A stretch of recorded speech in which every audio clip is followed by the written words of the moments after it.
Well, it appears that the shift has already begun. Now make sure you guys smash the like and crap out of that subscribe button so you guys don't miss out on more awesome. We've had another week of events go by out here, and Maliss's fall from grace has just been absolutely amazing out here. Now, this is what I warned you guys was going to happen out here. As more and more Maliss falls out of the environment out here, less and less people are going to start siding for this. Alright, so we saw this. I like to reference the True Draco effect out here a lot with this, because as each and every week goes by, you just watch it go, oh, okay, and I'm already hearing people going, well, if Maliss is showing up less in the environment, then, I don't really need to side deck, Chaos Hunters anymore. Which means people are just lifting up and they're like, okay, cool. So now we're just playing Lancias at this point. So this is where the crazy part is going to happen out here. Because, once again, Maliss just continues to shift further and further down because the TCG has sided for it so frickin' much. Now, don't get confused here. Alright, Maliss is still one of the strongest decks in the room. And I want to continue to emphasize this out here. If you are walking around out here, you're like, no, well, Robbie, statistically, Maliss isn't really performing all that. Well, yeah, it's not. Because there's so many side deck cards out here that people are choosing to play that are, eliminating this and putting all of that pressure on the deck. So it's not really performing because of that. But when these shifts happen and you start to watch the fall from grace, you might actually see Maliss taking some WCQs out here as more and more of this pressure and, the community becomes complacent a little bit with that. That's what we're all kind of banking for right now, is complacency is going to take over out here and you're going to just be surprise Pikachu faced out here. Now, because of this shift and all of this that has been happening out here, Mitsurugi now sits on top of the throne in the TCG. I don't think anybody is going to make an argument for this right now. Alright, because you've now had another week of stuff come through here, and you've gotten the opportunity to see, these shifts doing as they need to do. Now, the next big question that's coming up here, now that Mitsurugi is the dominator out here, is I've heard reports from people that evidently Mitsurugi doesn't have a good Orcust matchup. And I haven't seen any info to kind of back this up yet, and I haven't had any time to sit down and watch matches with this. This could very much be the case out here.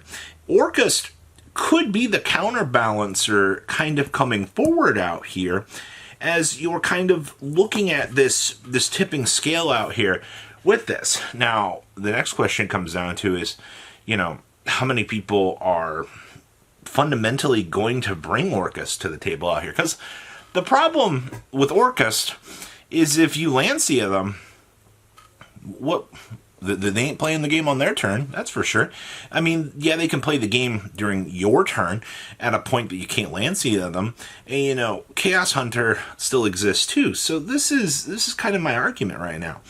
If you watch Orcust come back into the room out here in a couple of weeks, as you're watching the scales tip out here, and you're supposedly seeing, Maliss just getting, perpetually checked, those same tools that check Maliss can potentially check Orcust. And that's why, I think it's kind of cool on the theory that we could be seeing, a little bit of a shakeup out here. Not necessarily an amazing one. Also, right now, we're not exactly in a good space right now, because you're in what's typically going to be referred to as the dead zone.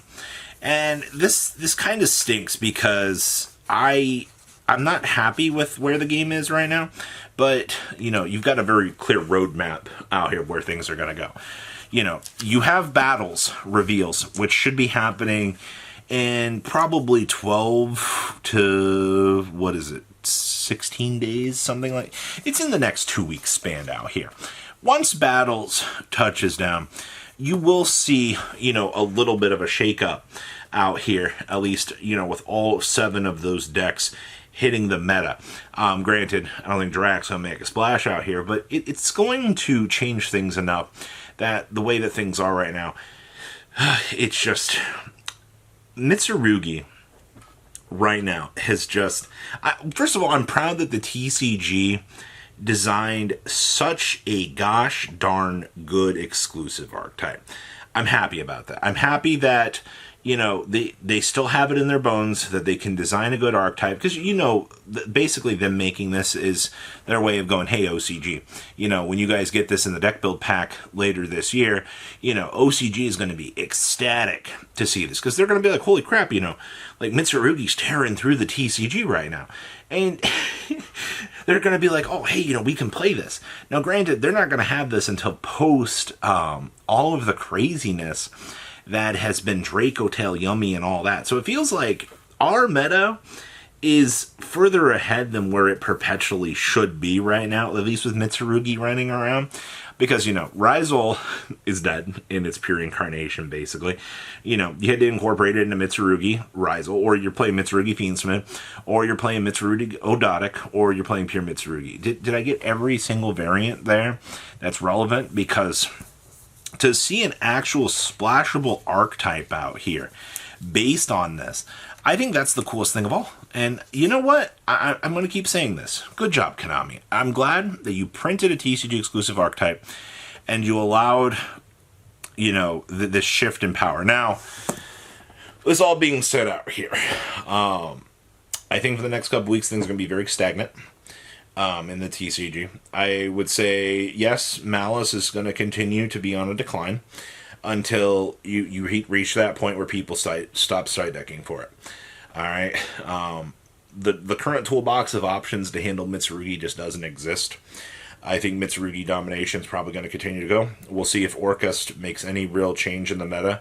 I assume that Orcust will actually come in and sit at the dinner table as a very strong rogue challenger. I don't think there's going to be any doubts in my mind about that right now.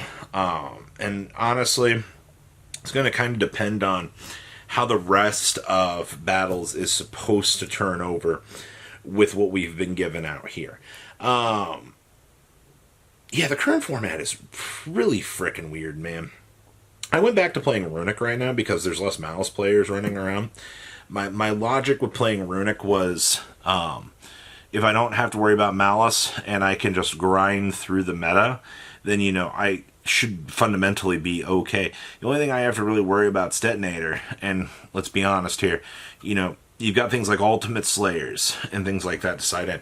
Luckily for me, I don't have a lot. I have one Mitsurugi Rizal player at my Thursday locals, which just kind of means I can kind of experiment around a little bit more with these ideas and toss around more of the rogue ones and see what kind of sticks around out here. With this sort of stuff. Blue Eyes is still very much a rogue deck too. You know, even with all of this shift that's been happening out here, and, you know, all of these numbers and things changing up, one thing is still very consistent. Blue Eyes is still very much a monster where it needs to be in the environment. And I don't foresee that really changing out here anytime soon. I think if you are underestimating Blue Eyes, you're just going to have a bad time. Right now, there's a very, very weird hierarchy in the game. Like, if you want to have the most consistent results, go play Mitsurugi something. If you want to have, you know, a little bit more challenging time, go play Maliss. If you want, you know, consistency with a little bit of workable room, then you want to approach Blue Eyes as your deck. And everything else around the sun, I mean, there's plenty of rogue decks working around right now. It just doesn't look like rogue is really getting a chance to shine out here, which I think is where a lot of people are kind of frustrated with the meta right now, because they're like, oh, you know, Mitsurugi this, Mitsurugi that. Yeah, there's that. Also, Tenpai is still lurking. I talked about this last week, that we had some Tenpai lurking around. This week, I haven't really heard a lot of Tenpai craziness. I 100% assure you that Tenpai is still lurking over there in that corner. All right, every week it's going to change whether or not Tenpai is doing good, but the shift is happening and Maliss is falling out. It's a very interesting time. So please, comment down below, tell me what you guys think, and I'll see your beautiful faces back at the end day, guys. Patrons, thank you. Thank